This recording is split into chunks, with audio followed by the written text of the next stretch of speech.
আজ আমার মেজো বোনকে নিয়ে চলে যাব সুনামগঞ্জে। ইসলামী ব্যাংকে আমি একটা অ্যাকাউন্ট করব। দুই ছেলেকে ফাঁকি দিয়ে তাড়াহুড়া করে চলে যাচ্ছিলাম দুই বোন। তো হ্যালো এভরিওয়ান, আসসালামু আলাইকুম। কি অবস্থা সবাই কেমন আছেন? যেহেতু রমজান মাস, তাই ভাবলাম যে ছেলেদেরকে না নিলেই ভালো হয়। আর এই রমজানের মধ্যে নিজে রোজা রেখে তারপর কিন্তু এই বাচ্চাদেরকে নিয়ে যাওয়া খুব বেশি টাফ এবং ডিফিকাল্ট হয়ে যায়। তো এইদিকে দেখেন আমি আর আমার বোন চলে আসলাম, যেহেতু বাচ্চাদের বাসায় রেখে আসছি তাই খুব বেশি তাড়াহুড়ো করে আমি কিন্তু অ্যাকাউন্টটা করতেছি। আর যেহেতু আমার ইউটিউবে $100 পরিপূর্ণ হতে চলেছে, তাই ভাবলাম যে আমার অ্যাকাউন্টটা এখন মাস্ট বি করাও লাগবে। তো আমার অ্যাকাউন্টটা করা হয়ে যাইতেছে, এখানে যা যা ফর্মালিটিস আছে সবগুলো মেনটেন করে আমি কিন্তু করতেছি।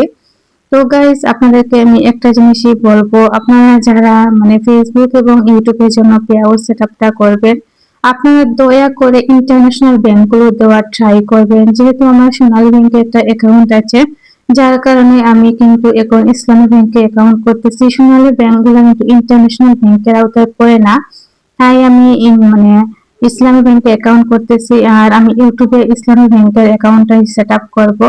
আর ফেসবুকে আমি কিন্তু ভুল করে সোনালী ব্যাংকেরটা অ্যাড করেছিলাম পেআউটে, যার কারণে আমি এখন আর দ্বিতীয়বার এই ভুল করতে চাই না।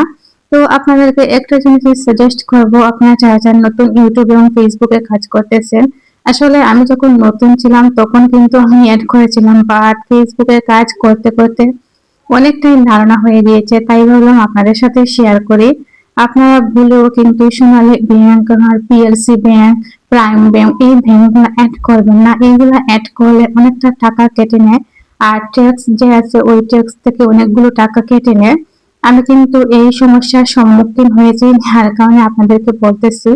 তো আমার কিন্তু অ্যাকাউন্ট করা হয়ে গেল, আর আমি ইউটিউব থেকে কত ডলার ইনকাম করছি সব থাকছে পরের ব্লগে, আমি নিশ্চয়ই আপনাদেরকে জানাবো।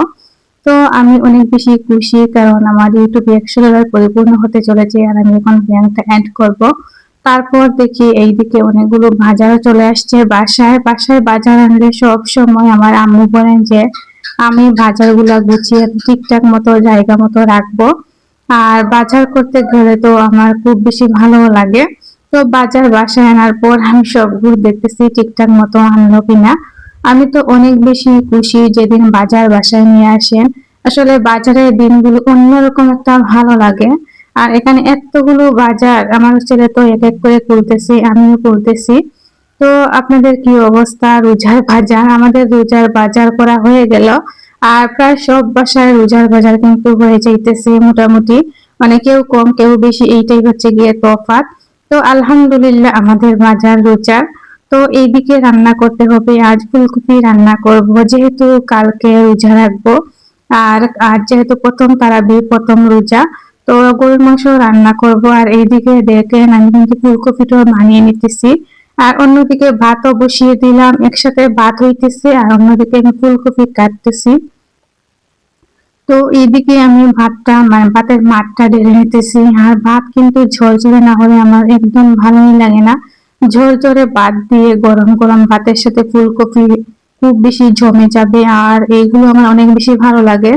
আর সব সময় আমি এই জিনিসটা ফিল করি, যদি আমি রান্না না করি তখন কিন্তু খেতে পারি না। আমাদের বাসায় যদি আমার ছোট বোন রান্না করে, আমার মেজো বোন রান্না করে, আমার কেউ খাওয়ার জন্য রুচি থাকে না। যেদিন আমি রান্না করি ওই দিন আমি পেট ভরে অনায়াসে অনেকগুলো ভাত খেতে পারি।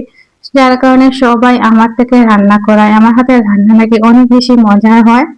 তো গাইজ, আমি কিন্তু এখন মাছও দিয়ে দিতেছি। আমার এই মাছগুলো হচ্ছে দেশি মাছ। দেশি মাছ দিয়ে ফুলকপি ঝোল আপনাদের কিরকম লাগে অবশ্যই কিন্তু কমেন্ট করে জানাবেন।